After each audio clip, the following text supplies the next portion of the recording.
कि भारतीय संविधान को किससे खतरा है? पाकिस्तान से खतरा है? बांग्लादेश से खतरा है? नहीं। हिंदू हो बटोगे तो कटोगे, हमको बांटा कौन? सुधरना किसको है? मुझे थोड़ी सुधरना है। जो सत्ता के शीर्ष पर बैठा है सुधरना उसको है। इंडियन रिपब्लिक पे और कॉन्स्टिट्यूशन पर हिंदू राष्ट्रवादियों ने हमला बोला है, और कौन है? वो आरएसएस है। प्रोफेसर रतन लाल जी यहाँ पर सीधे ही सीधे बता रहे हैं कि संविधान पर हमला करने वाले कौन हैं, और उन्होंने साथ ही साथ बीजेपी और आरएसएस पर भी निशाना साधा और कहा कि ये लोग संविधान को लेकर क्या सोच रखते हैं। मेरे से आजकल जो मैं बोलता हूं तो बहुत लोगों की भावना आहत हो जाती है, बहुत लोगों को कष्ट होता है, और मैं इसी के लिए बोलता हूं। और सीधा सीधा जो बात हुई है उसको मैं एकदम पंच लाइन में कह देता हूं कि भारतीय संविधान को किससे खतरा है? पाकिस्तान से खतरा है? बांग्लादेश से खतरा है? नहीं। इंडियन कॉन्स्टिट्यूशन से निकला इंडियन रिपब्लिक, और इंडियन रिपब्लिक की वजह से दलितों का एक मिडिल क्लास तैयार हुआ। मैं दलित शब्द से मुझे बहुत मोहब्बत है, और इसलिए मोहब्बत है कि मैं जानता हूं ये बोलने से किसको कष्ट हो रहा है, किसको कष्ट हो रहा है। जैसे ब्लैक इज ब्यूटीफुल, तो दलित एक पॉलिटिकल पंच है, इसमें बहुत लोगों को खराब लगता है, क्योंकि आजकल फिक्टिशियस हिंदुआइजेशन चल रहा है। सब हिंदू हो बटोगे तो कटोगे, हमको बांटा कौन? सुधरना किसको है? मुझे थोड़ी सुधरना है। जो सत्ता के शीर्ष पर बैठा है सुधरना उसको है।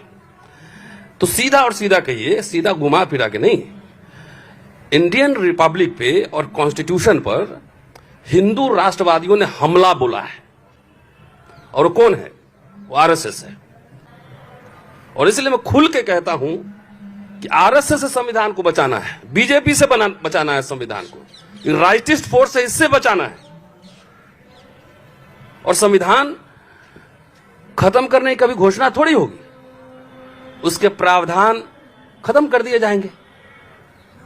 आखिर ये मिडिल क्लास का फॉर्मेशन इंडियन रिपब्लिक से हुआ है। आगे अभी प्रोफेसर साहब बताएंगे कि किस तरह से संविधान लागू होने पर सबसे पहला विरोध किसने यहाँ पर किया था, और साथ ही साथ ये बता रहे हैं कि जवाहरलाल नेहरू और अंबेडकर जी के मध्य बहुत मतभेद थे, लेकिन उसके बावजूद वो दोनों राजी थे एक मॉडर्न रिपब्लिक बनाने को लेकर। जब संविधान लागू हुआ सबसे पहला विरोध किसका था? संसद के अंदर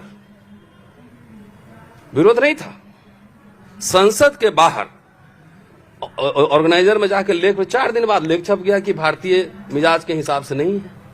तो आप कौन सा संविधान लागू करना चाह रहे थे? सीधा सीधा मनुस्मृति।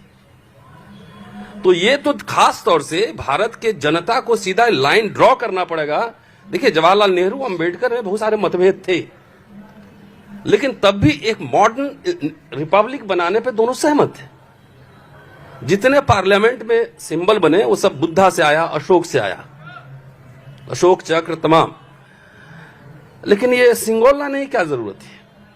वो सिर्फ प्रतीकों का बदलाव नहीं है, वो वैल्यू सिस्टम का चेंज है। प्रोफेसर साहब मोदी जी के 5 ट्रिलियन इकोनॉमी पर सवाल उठाते हैं, और साथ ही साथ ये सवाल पूछते हैं कि आखिर आज शिक्षा इतनी महंगी क्यों हो गई? आप बताइए साहब, भारत जब आजाद हुआ तो भारत एक गरीब मुल्क था।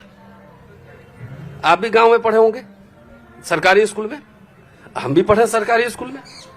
बिना पैसा गरीब मुल्क ने मुफ्त में शिक्षा दी, मुफ्त में। यूनिवर्सिटी खुले, आईआईटी खुले, मेडिकल कॉलेज खुले, और आज तक मोदी साहब कह रहे हैं कि 5 ट्रिलियन इकोनॉमी हमारा है। तो इतना अमीर हो गए तो शिक्षा महंगी क्यों हो गई? सरकारी स्कूल बर्बाद क्यों हो गया? आगे इन्होंने बाबा साहेब अंबेडकर के बारे में क्या कहा, उनके विचार के बारे में क्या कहा, और साथ ही साथ आरएसएस के विचारधारा पर भी इन्होंने प्रश्न चिन्ह लगाया। एक तो बाबा साहब होना आसान नहीं है जी। जब उनका परिनिर्वाण हुआ तो कर्जदार थे। मैं पुनः उसी पॉइंट पे आता हूं, तब इस पे आऊंगा। जिन्ना में और हिंदू महासभा में क्या अंतर था? मुस्लिम लीग, हिंदू महासभा, इन दोनों को एक दूसरे से कोई समस्या नहीं थी। भले तुम अपना ले लो, हम अपना ले लो। अंबेडकर ने कभी अलग देश की मांग नहीं की, कहा कि मैं यहीं रहूंगा। समानता, स्वतंत्रता, बंधुता की बात की उन्होंने। और वो आइडिया कहां से आ रहा है? वो बुद्धा से आ रहा है, संत कबीर रैदास से आ रहा है, बेगमपुरा कबीर के प्रेम नगर से आ रहा है, तुकाराम से आ रहा है, तुकाराम के पंढरपुर से आ रहा है। और हिंदू महासभा आरएसएस का आइडिया कहां से आ रहा था? बंच ऑफ थॉट में क्या लिखा है कि मुस्लिम, ईसाई और कम्युनिस्ट ये हमारे शत्रु हैं। लेकिन उनको ये दलित समाज की मैं बार बार इसलिए बात कर रहा हूं कि इंडियन रिपब्लिक अगर गया तो सबसे ज्यादा मार पड़नी है दलित समाज को, बाकी लोग तो एडजस्ट कर जाएंगे। सबसे ज्यादा मार पड़नी है, इसलिए दलितों को तो इनके साथ वैचारिक महायुद्ध, आपका महाकुंभ है, मैं महायुद्ध की बात कर रहा हूं। वैचारिक स्पष्टता होनी चाहिए। डॉक्टर अंबेडकर ने 1951 के मैनिफेस्टो में, शेड्यूल कास्ट मैनिफेस्टो में लिखा है कि हिंदू महासभा, आरएसएस जैसे प्रतिक्रियावादी संगठनों से हमारा कोई समझौता नहीं होगा।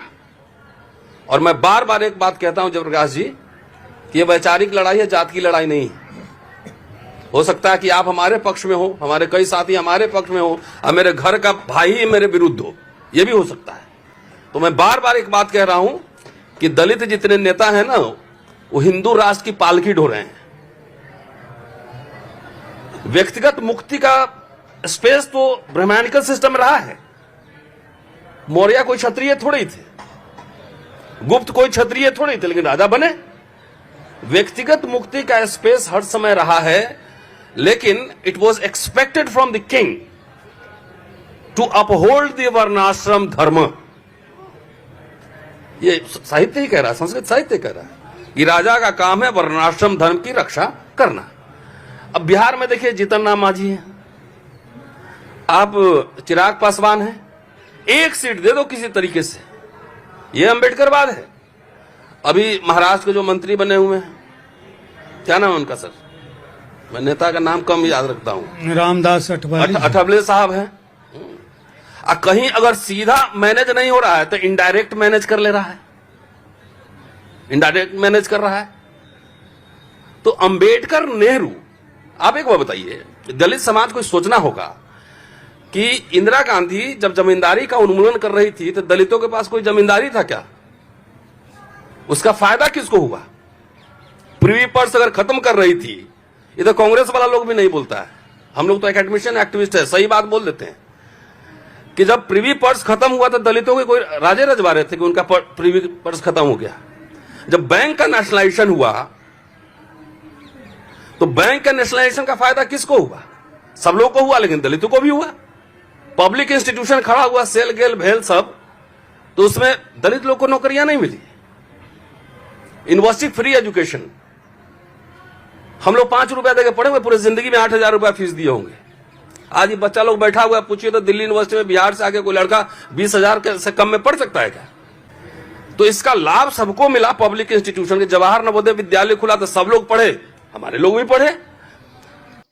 प्रोफेसर साहब ने मोदी जी पर निशाना साधते हुए पूछा कि पिछले 10 सालों में कितने यूनिवर्सिटी खोले गए। मोदी जी 10 साल में दलित नेता सब बताए कि कितने यूनिवर्सिटी खुले हैं और कितने स्कूल बंद किए गए। मैं ये जानना चाहता हूँ कि आखिर दलित समुदाय के जो वरिष्ठ लोग थे, ठीक है बाबा साहब नहीं बन सकते, लेकिन आपको सत्ता मिल गई, संसाधन मिल गया, उन्होंने इस समाज के बारे में, समुदाय के बारे में उनकी तारीफ मैं थोड़ी कर रहा हूं, उनको तो सीधा अटैक कर रहा हूं कि वैचारिकी इतना व्यक्तिगत मुक्ति के लिए मुझे ये बना दो। प्रोफेसर लोग भी सर बैठे हुए इधर, बीसी बनने के लिए, रजिस्ट्रार बनने के लिए होड़ लगा हुआ है।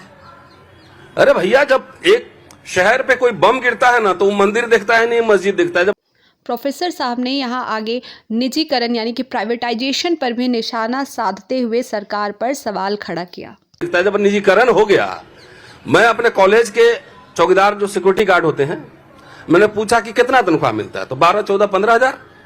और सरकारी चौकीदार रहता तो कितना मिलता? 70,000। तो जो प्राइवेटाइजेशन एक्सटेंसिव हो रहा है, पब्लिक इंस्टीट्यूशन बर्बाद किए जा रहे हैं, इसका मतलब है कि इंडियन रिपब्लिक पे हमला है, पब्लिक इंस्टीट्यूशन पे हमला है। और अंबेडकर, जवाहरलाल नेहरू के आइडिया से डिपार्चर हो रहा है पूरा। इसीलिए मैंने कहा वैचारिक महायुद्ध है। सारे पब्लिक इंस्टीट्यूशन, मेरा बेटा पढ़ सकता है मान लो मॉडर्न स्कूल में, हम सरकारी स्कूल का हालत आप देख लीजिए, कॉलेज यूनिवर्सिटी का हालत देख लीजिए। मैं दिल्ली यूनिवर्सिटी में पढ़ा हूं, माल रोड जुबली हॉल से कमला नगर पैदल चले जाते थे, वीसी साहब मिल लेते थे, नमस्ते भी कर लेते थे। आज हर जगह बैरिकेडिंग है, आप प्रिंसिपल से नहीं मिल सकते हो, वीसी से नहीं मिल सकते हो। यूनिवर्सिटी का मतलब यह है। What is the idea of university? Different ideas आना है जाना है। एक अंतिम बात करके खत्म कर रहा हूं, डेमोक्रेसी को कैसे और संविधान को कैसे मानेंगे। डॉक्टर अंबेडकर का बार काउंसिल में एक भाषण है 1955 का, सिर्फ पॉइंट बोल दे रहा हूं। 7 चीज उन्होंने बताई थी कि 7 शर्तें होंगी किसी भी डेमोक्रेसी को सफल होने के लिए। पहला, समाज में भयंकर असमानता नहीं हो। अब 5 किलो 80 करोड़ को दे रहे हैं। दूसरा, मजबूत और सुरक्षित विपक्ष, जो हालत है देख रहे हैं विपक्ष का क्या हो रहा है। तीसरा, कानून और प्रशासन में समानता। Show me your face, I will show you the rules. यहां कह रहे हैं समानता होनी चाहिए, यहां पे नहीं है। संवैधानिक नैतिकता, कॉन्स्टिट्यूशनल मोरालिटी, बहुमत द्वारा अल्पसंख्यक पर अत्याचार नहीं। छठा, समाज की नैतिकता और सातवां, जन चेतना।